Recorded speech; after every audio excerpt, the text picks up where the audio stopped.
one night someone came to us and said, what you are doing here, we're gonna set fire on your vehicle. So it was a bit hard for us too. We know that you have been undertaking personal efforts, things like patrolling the streets to try and help establish kind of calm and order. Can you just tell us about what personal decisions you've made over the last few days about what you can do to try and secure the public feeling safe? Actually, we had very important material damages in my city. For example, the destruction of the local police vehicles, the destruction of the local police station, the rioters set fire on the public library, etc. So we had to do something. And by night, we patrolled the streets with 30 staff and city councillors until 4 or 5 a.m. And we have worked with the police, the local police station, in order to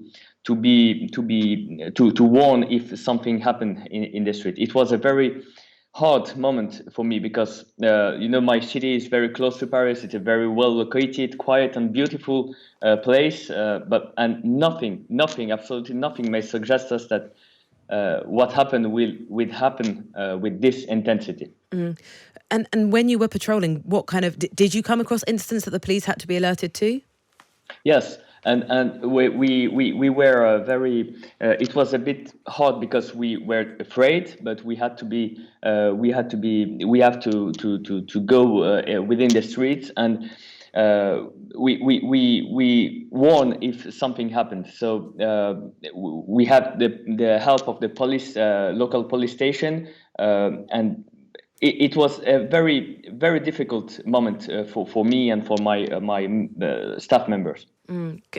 Give us some examples of kind of the things you were finding. Actually, we saw people in the street, so we didn't know if there were rioters or not. When we have a group of persons, at 2 or 3 a.m., it is something which is not very, very common. And we didn't know. And someone, one night, someone came to us and said, what you are doing here, we're gonna set fire on your vehicle. So it was a bit hard for us too.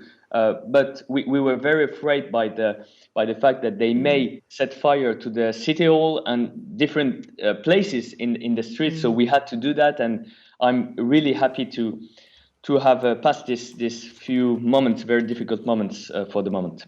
It is clearly not sustainable for politicians to be going out working with the police because there aren't enough people to do that job that you clearly think is necessary, and you know that area better than anyone else.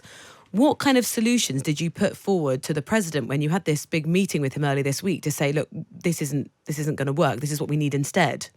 Actually, I was really disappointed by this meeting at the Elysee Palace with the president, because we were more than 200 mayors, and we were here to discuss with the French president, but the president said absolutely nothing, not a single word.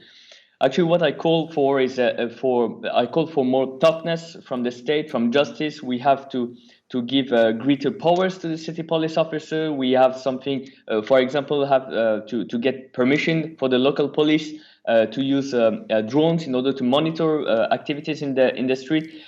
When these events happened, I went to the police station and I discussed with the policemen. And they told me that a 13-year-old child threw Molotov cocktails on the police station, and 2 days after having been trialed, he has been sent free to home. So this is something I cannot accept in France. There is a problem of authority, because these rioters don't fear justice, and this is the main point to me.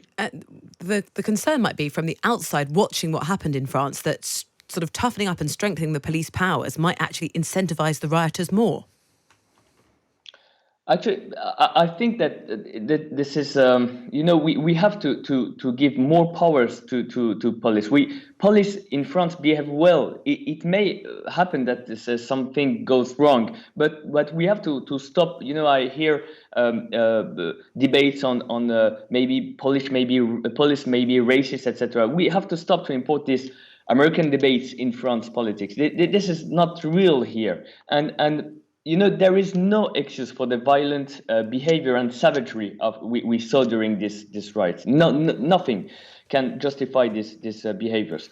In my city, all public services are concentrated in the neighborhood affected by the rioters, but by riots. So we cannot justify and we cannot always say that we can hear this. There are people who are not heard by politicians or by police. This is not true. This is not true. And so the debate continues.